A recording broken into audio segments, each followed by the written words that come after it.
Hi, my name is Jade, and I'm sure you're wondering how I got into this situation. Well, it all started 1 month ago when I decided to make a series on ice and fire. Check out the previous episodes here. While this mod features a ton of other magical creatures, you come to this mod for the dragons. And boy does it deliver.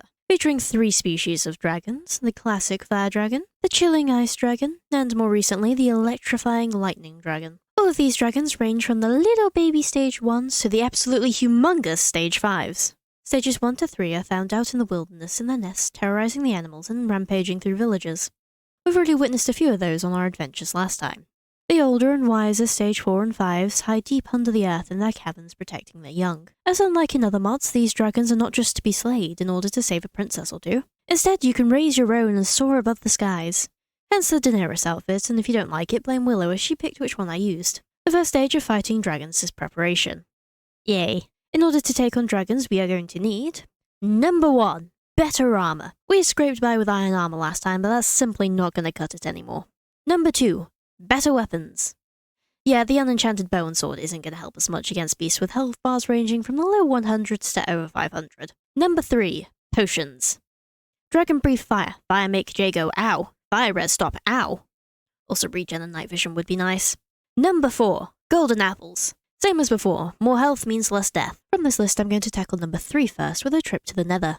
So below my other tower I dug out another hole and carved out a little dungeon, with a few residents. In the maximum security cell goes the Nether portal, and through the Nether portal I go. The Nether is entirely unchanged by this mod, so this process goes the same as it usually does in Minecraft. We finally encountered a terrible fortress. And a blaze spawner.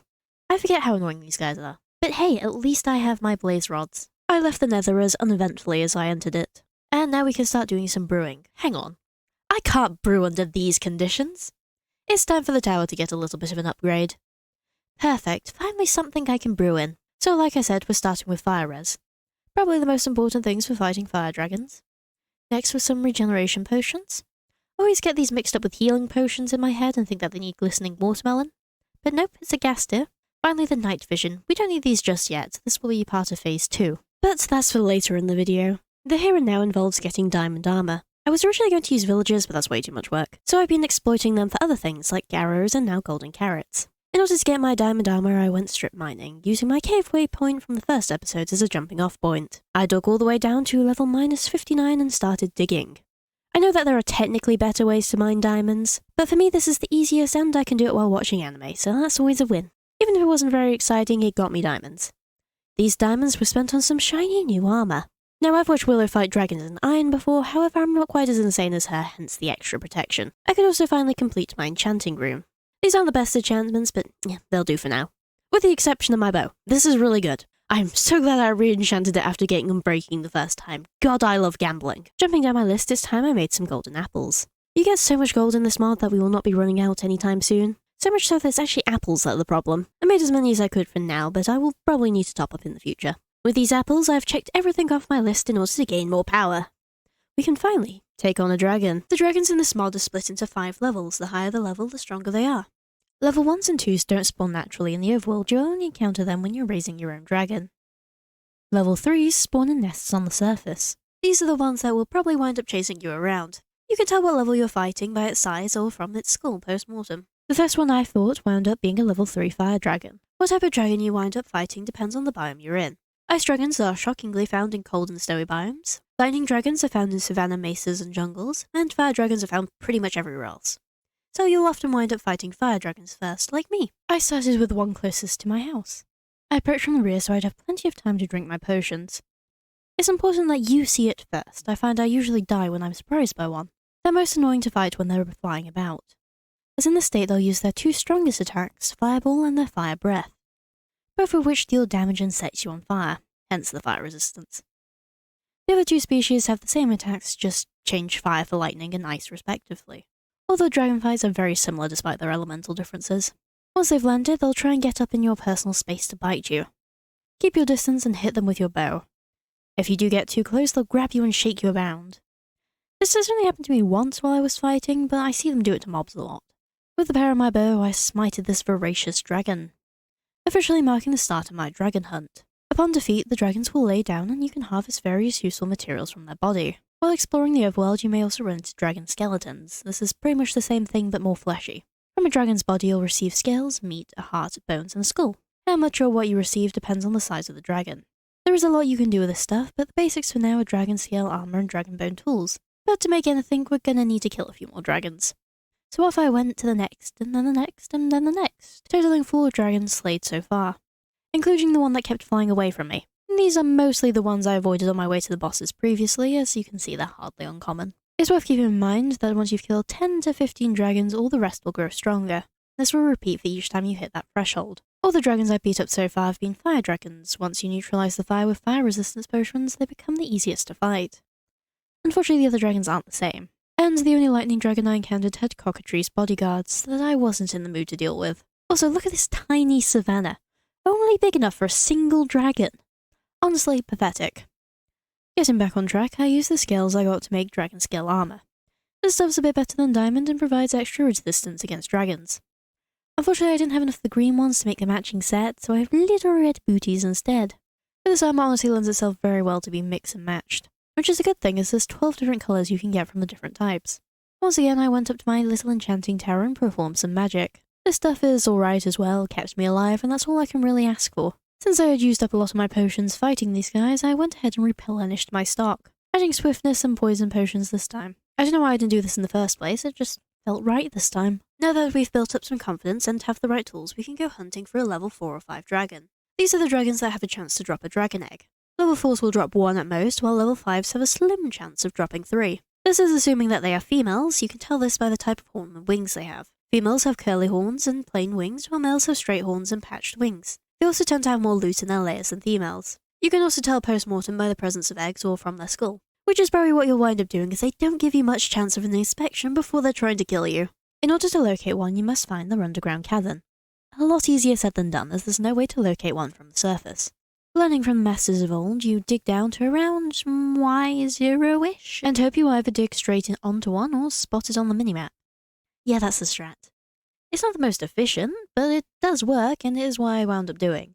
Other methods involve looking for their layers on the ocean floor, or just praying you get very lucky while caving. If that's not to your taste, there are a few mods that can help you out. One is the Dragon Seeker. This mod allows you to craft the Dragon Seeker.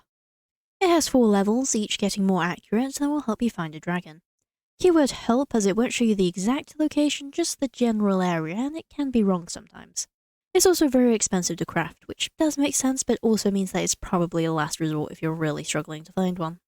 Your other option is the Dragon Finder that acts like an eye vendor to one of the dragon caverns. After too long, I became confident that I knew the location of the dragon's lair. So I dug a hole down with a quick way out.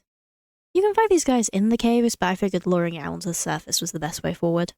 I drank my potions and fired into the cave, then swam upwards as fast as I can. From here the fight is mostly the same as earlier. Keep your distance and shoot it. The main difference is that it's a lot bigger and stronger. Fortunately, I hadn't awoken a level 5, and instead I had roused a level 4, so this fight wasn't as hard as it could have been. But it's always good to come prepared, as you likely have no idea what you're going to fight. After several minutes of running in circles with this thing, one final shot laid it to rest. Tearing it apart got me my prize, a bronze dragon egg.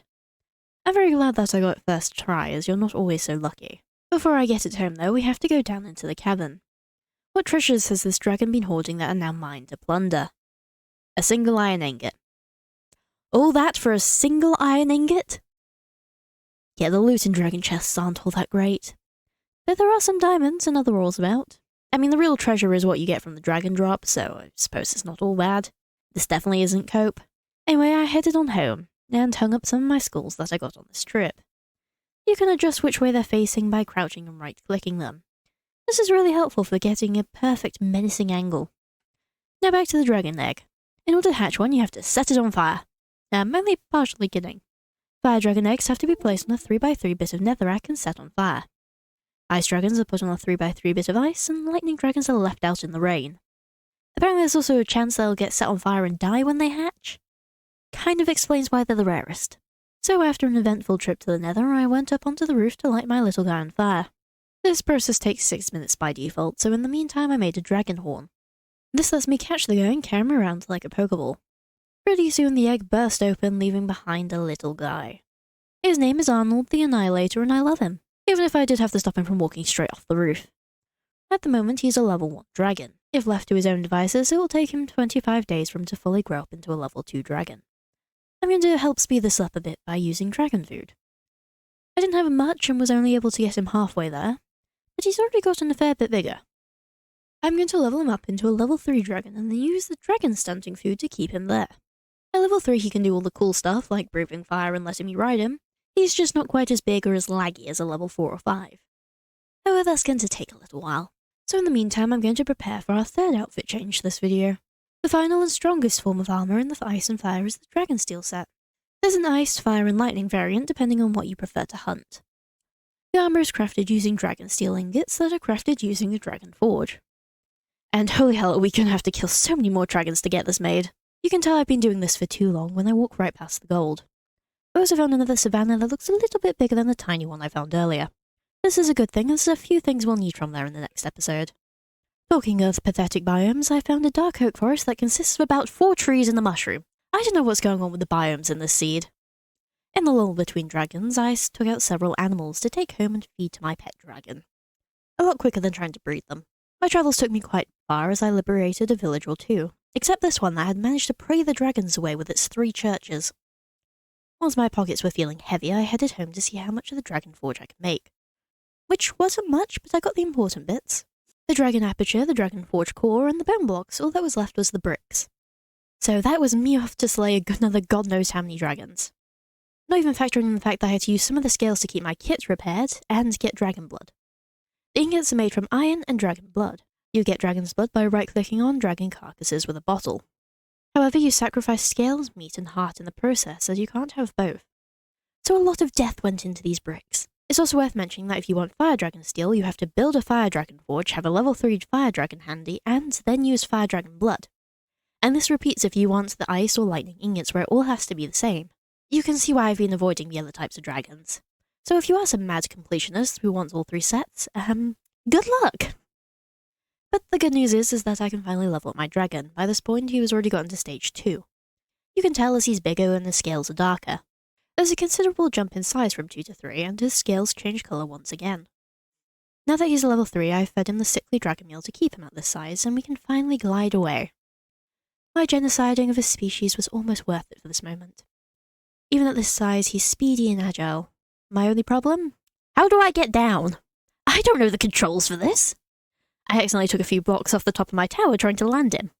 So it's safe to say he's sleeping outside from now on. Now that I have a level 3 dragon in my services, I can finish my dragon forge, load it up, and let him cook. This does take a while, and they will set the surrounding area on fire. I just opted to dig a trench of water around it. And when I say a while, I mean it.